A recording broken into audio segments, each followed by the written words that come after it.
Aujourd'hui c'est vendredi et comme tous les vendredis, on va parler un peu de la parole de Dieu. Je voudrais lire aux premières cartes aux Corinthiens au chapitre 13, verset 4. L'amour est patient, il est plein de bonté. L'amour n'est point envieux. L'amour ne se vante point. Il ne s'enfle point d'orgueil. Il ne fait rien de malhonnête. Il ne cherche point son intérêt. Il ne s'irrite point. Il ne soupçonne point le mal. Il ne se réjouit point de l'injustice, mais il se réjouit de la vérité. Il excuse tout. Il croit tout. Il espère tout. Il supporte tout. L'amour ne périt jamais. Ce qu'on est en train de lire, c'est, j'ai lu un peu sur la première carte aux Corinthiens de l'apôtre Paul, où on parle surtout de l'amour. Ici, aux Corinthiens, il y avait un problème, c'est que il y avait beaucoup de dons spirituels. Beaucoup de dons spirituels, c'est-à-dire ils avaient le don de la prophétie, le don de martyr, tous les dons, c'est-à-dire pour la guérison des gens, les miracles, il y avait un peu de tout. Ils parlaient des langues, aussi des langues humaines comme des langues angélicales, c'est-à-dire qu'ils avaient tous les dons, mais ils avaient quelques défauts. Ils avaient quelques défauts, des églises qui ont plein de dons, qui sont pleines de dons, et il faudrait voir si ils ne sont point un peu plus charnels que spirituels, parce qu'il y a beaucoup d'églises où la chair tire plus, le monde tire plus, malgré tous les dons que Dieu a donnés à son Église, à son peuple. C'est pourquoi Paul montre qu'il est bon d'être dans la prophétie, il est bon de faire des miracles, il est bon d'être martyr, mais, si on n'a pas d'amour, ça ne sert à rien. C'est-à-dire si j'ai le don de parler des langues étrangères et des langues angélicales, si je n'ai pas d'amour, ça ne me sert à rien. Pourquoi? Parce que l'amour est par-dessus tout. Si je me vante de ce don, je n'ai pas vraiment d'amour vers mes frères ou vers l'Église. Je me vante trop. Et l'amour ne se vante point. L'amour espère tout. L'amour cherche la vérité. L'amour ne soupçonne rien de mal. L'amour le croit tout. L'amour l'espère tout. L'amour surtout pardonne tout. C'est pour ça que Jésus nous avait dit, aimez-vous les uns les autres comme je vous ai aimé. Pourquoi? Parce que l'amour doit tout pardonner et ne soupçonne rien du tout. Il ne se vante point. L'amour ne périt jamais. L'amour est pour toujours. Ici, beaucoup de personnes ont des dons spirituels, mais ils le mettent tout au service du Dieu de ce monde qui est l'argent. Je vous dis, il n'y a pas que des gens dans le monde qui ont des dons spirituels, il y a aussi des dons spirituels dans l'Église, mais beaucoup qui ont ces dons de la part de Dieu, s'enrichissent avec eux. C'est-à-dire, si tu veux guérir, il faut que tu fasses une offrande, ou il faut que tu donnes certain argent pour l'église ou pour l'hôtel ou pour moi-même ou pour... Il y a beaucoup de prophètes qui profitent de ce don. Il y a beaucoup qui ont le don de guérison et profitent de ce don. C'est ce qui était en train de passer dans l'église des Corinthiens. C'est pour ça que Paul doit prêcher et leur dire tous les dons que vous avez, s'il n'y a pas d'amour, ça ne sert à rien. les dons spirituels que Dieu nous donne, s'il n'y a pas d'amour, ou on ne le fait pas avec amour, ou on ne le dit pas avec amour, selon le don que tu as, si tu as le don de langue ou des prophéties, il faut le faire avec amour et par amour aux gens. Si tu as le don de la guérison et des miracles, il faut que tu le fasses par amour. Jésus n'a jamais rien demandé en faisant le bien, en faisant des miracles, des guérisons incroyables. Il n'a jamais rien demandé. Pourquoi nous doit-on demander des choses? Doit-on demander que les gens nous donnent de l'argent ou nous donnent des quêtes ou nous donnent n'importe quoi? Il y a beaucoup de gens qui profitent des dons qu'ils ont pour s'enrichir. Les dons doivent être partagés avec amour. L'amour ne périt point, dit Paul. L'amour est pour toujours. L'amour pardonne. L'amour ne soupçonne rien du tout. L'amour cherche la vérité. Aujourd'hui, il y a beaucoup de gens qui disent que l'amour est terminé. L'amour, c'est terminé. Ils se sont, disons, un peu... Ils sont rentrés un peu dans la routine. L'amour pour eux n'était que l'attirance, le sexe, des choses qui ne servent vraiment, qui servent, oui, dans des temps, mais l'amour est par-dessus le sexe. L'amour est par-dessus tout. Il y a un dicton dans le temps des hippies qui disait « Faites l'amour, pas la guerre ». Réellement, ce n'était pas vrai, ce dicton n'est pas valable. Ce qu'il voulait dire, c'est « Ayons du sexe et ne faisons plus la guerre ». C'est dommage, mais on a confondu le sexe avec l'amour. Il y a beaucoup qui disent « On va faire l'amour ». Ce n'est pas vrai, ils ne vont pas faire l'amour, ils vont avoir du sexe. L'amour est bien plus autre chose. L'amour est par-dessus tout. Si tu te maries par amour, tu dois confier dans ta femme ou dans ton mari. Tu dois être non pas seulement sa femme ou son mari, sinon son ami, son confesseur, son confident. Être là quand ils ou elles sont malades. Être là quand ils ont besoin de soutien. Être là et ne pas faire du mal à celle ou à celui qu'on aime. L'amour est par-dessus tout ça.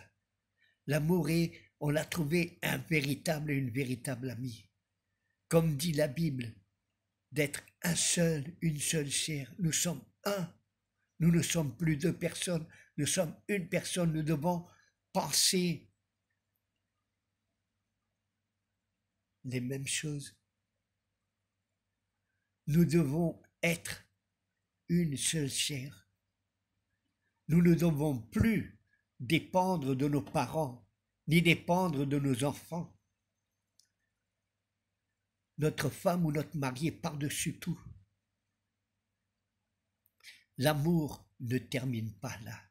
L'amour est avoir envie d'être toujours avec ta femme ou ton mari. Bien sûr qu'il va avoir du sexe, mais ce ne sera pas le plus important. Le plus important, ce sera être amis, pouvoir s'embrasser, pouvoir soutenir quand on a du mal, soutenir quand on est malade, soutenir quand on a besoin de quelqu'un qui nous écoute.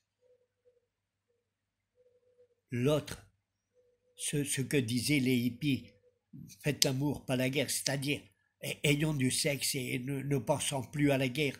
Mais aujourd'hui, les gens disent qu'ils font l'amour, ce n'est pas vrai, ils ont du sexe et c'est dans un rien de temps après, on ne se rappelle même plus de la personne qui a été avec nous, on ne se rappelle plus de rien, on n'a plus besoin, on va chercher une autre ou on va chercher un autre. Pourquoi? Parce que ce n'est pas de l'amour.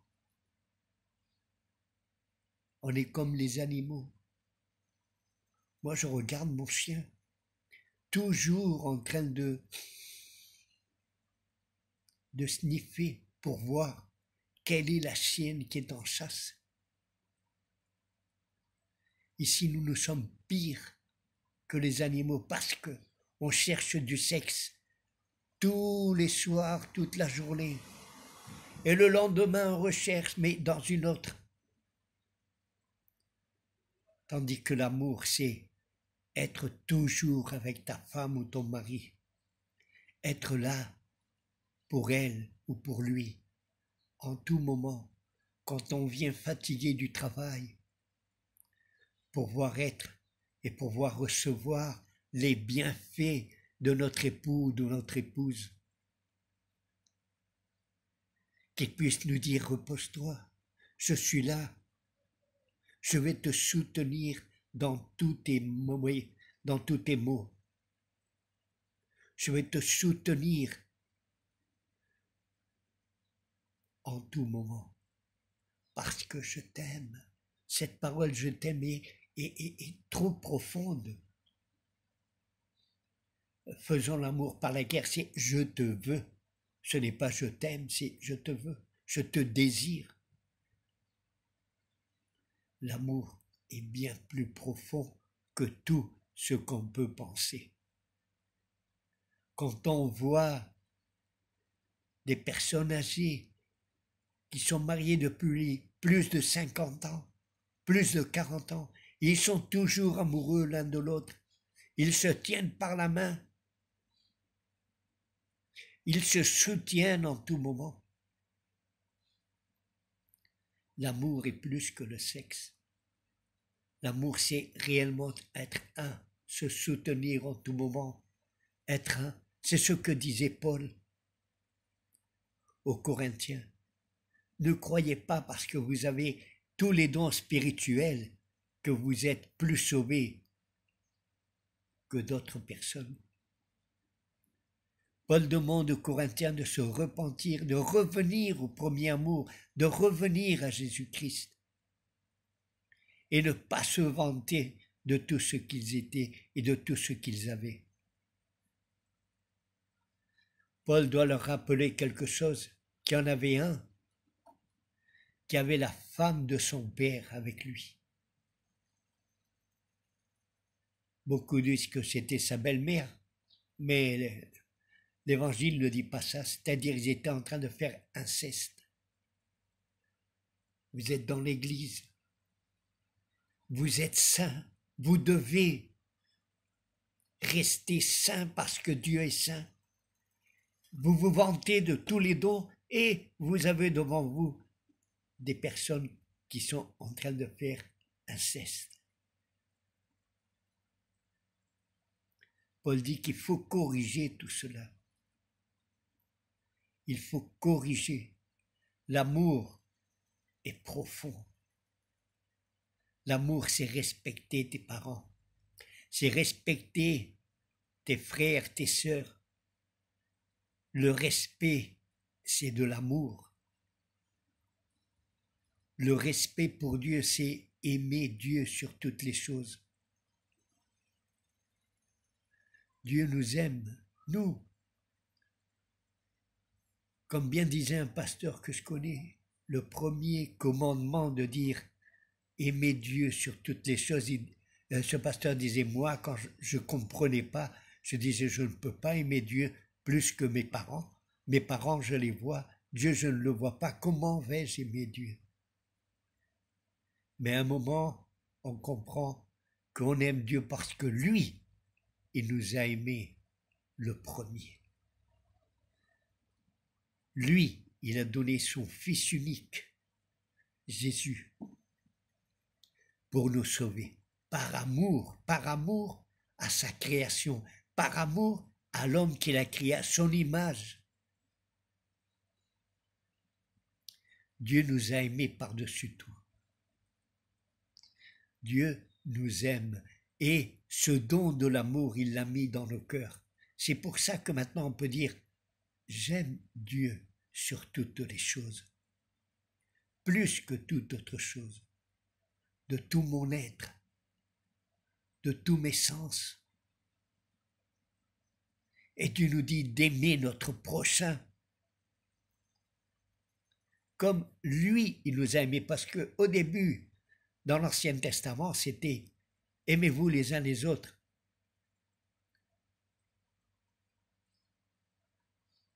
Aimez-vous comme vous vous aimez vous-même. Mais il y a beaucoup de personnes qui ne s'aiment pas. Alors le commandement était à moitié fait. Mais maintenant, dans les évangiles, Jésus dit « Aimez-vous les uns les autres comme moi je vous ai aimé », c'est-à-dire un amour sans reproche,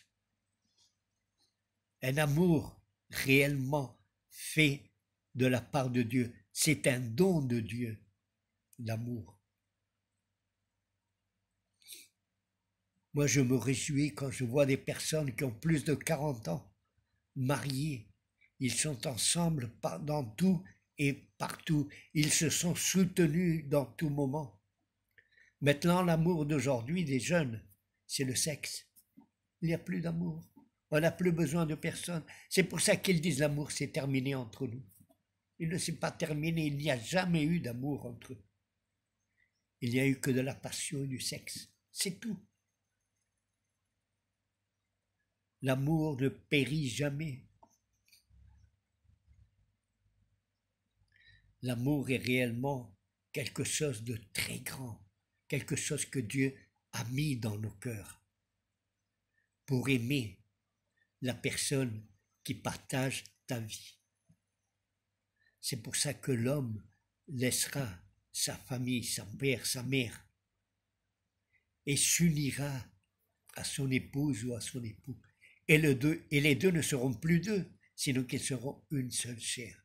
Ils seront une seule personne. Et c'est vraiment incroyable.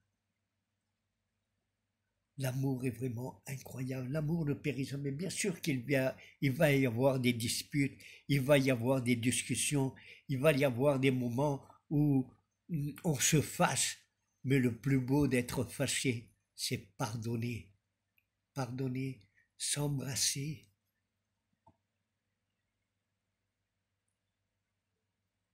Tout pardonne. L'amour le pardonne tout. L'amour se réjouit dans la vérité. L'amour est tout en tout dans nos vies. J'espère que tous nous ne mettrons pas au point le dicton des hippies. Il faut corriger les hippies. Ce dicton, il faut le corriger. Et aussi, il y a d'autres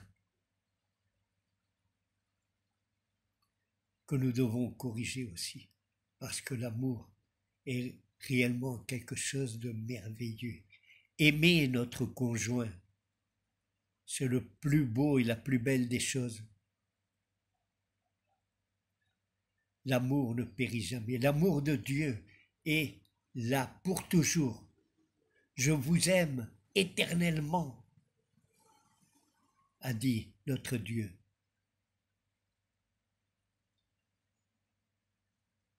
Dieu nous aime par-dessus tout, même si nous sommes méchants, même si nous sommes mauvais, même si on ne marche pas tout droit, même si on se fâche de temps en temps avec lui. Mais lui, il vient, il nous embrasse, nous prend dans ses bras et nous dit « Je t'aime, je t'aime ». Et réellement, nous remplissons du Saint-Esprit, nous nous remplissons de son amour. Il nous pardonne tout, mais nous devons confesser à Dieu, pas à un homme, à Dieu en lui disant « J'ai fait du mal et je ne suis pas content de l'avoir fait parce que toi tu n'es pas content que je l'ai fait. » Confesser pour que Dieu puisse nous pardonner. L'amour de Dieu est réellement quelque chose de merveilleux. Et son commandement, c'est celui-ci. Aimez-vous les uns les autres, comme moi, je vous ai aimé. Ça, c'est le nouveau commandement. Vous pouvez le lire dans la première carte de Jean, de l'apôtre Jean, la première carte. Pas les évangiles, mais la première carte. C'est comme si c'était l'ancien commandement, mais réformé. Parce que réellement, c'est merveilleux de pouvoir aimer nos frères, nos sœurs, nos conjoints, aimer l'Église, aimer le Seigneur, c'est quelque chose de très grand et de très merveilleux. L'amour ne périt point. L'amour ne périt jamais. L'amour ne termine jamais. Ne confondons pas le dicton des hippies qui dit faites l'amour, qui veut dire fais du sexe, à l'amour de Dieu. L'amour, celui qui réellement nous fait un avec notre conjoint. J'espère que nous nous verrons la semaine prochaine. Je vous bénis au nom du Seigneur Jésus et je vous souhaite une très bonne et très agréable week-end et semaine, bien sûr. Dieu vous bénisse et à vendredi prochain.